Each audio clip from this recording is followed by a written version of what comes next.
Alright, this is a video on midpoints.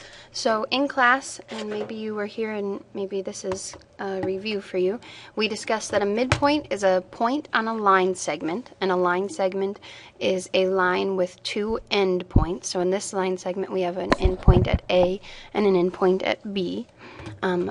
Remember, the definition of a line is that it goes on forever, so a line segment ends. So a midpoint is a point on the line segment that is equal distance from the endpoints of the segment. So it's right smack dab in the middle, all right? And we talked in class about how you can find the midpoint by counting. So this line is 10 long. So if we draw a point where there is 5 units on either side, that's our midpoint.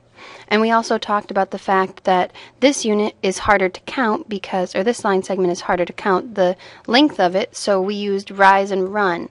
We used the amount we go up and the amount we go over, and we said, well, half of the amount we go up would be, if we go up 8, half that amount would be 4, and if we draw that in, half of the run, which is 4, is 2, and so if we draw that down, that leads to our midpoint there. So there's another way to do it there.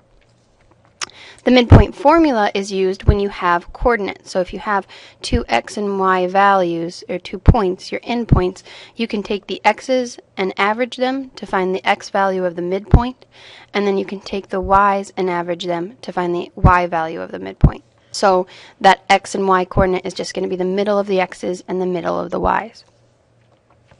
In class, in the investigation that we went through, we also had to talk about similar.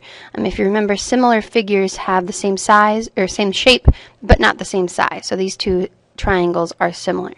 And then a scale factor also came up in the investigation. Scale factor is just how much is one figure bigger than the other. So in this figure we have side lengths of 3 and then side lengths of 6. So our scale factor would be 2, meaning that the triangle here is twice the size of the triangle there. So let's get into some examples. In class we looked at a couple lines here in the getting ready. We looked at this line from 0, 8 to 6, 0.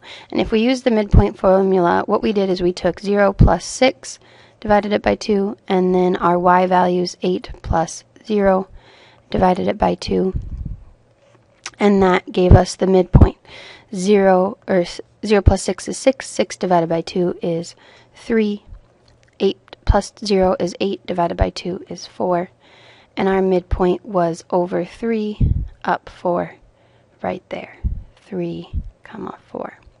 If I take a look at another example, here I have a line segment from CD, so this is line segment CD. I'm going to do the same thing. I'm going to label my coordinates. So this is the coordinate 1, 3. This is the coordinate 4, 11. I'm going to use the midpoint formula to solve or find my midpoint. So I'm going to add my x's together. 1 plus 4 divided by 2. Remember, the x is the first value. And the next one, 3 plus 11 divided by 2. 1 plus 4 gives me 5 divided by 2. And 3 plus 11 gives me 14 divided by 2. 5 divided by 2 is 2.5. And 14 divided by 2 is 7. So if I look on my graph, if I go to 2.5 and up to 7, this point is 2.5, 7. And that is my midpoint. So notice that my midpoint is not actually a really nice, point because my x is added to an odd number. So when I divide it, I got a decimal, but that's fine. You can have a decimal as a midpoint. They're not always going to be nice and even. So those are just a couple of examples of how to find midpoint. I hope that helps you. If you have any questions, make sure you check in with your teacher about midpoints and where your misunderstandings are. Remember, the learning target is you are going to be asked to write the coordinates of a midpoint of a line segment.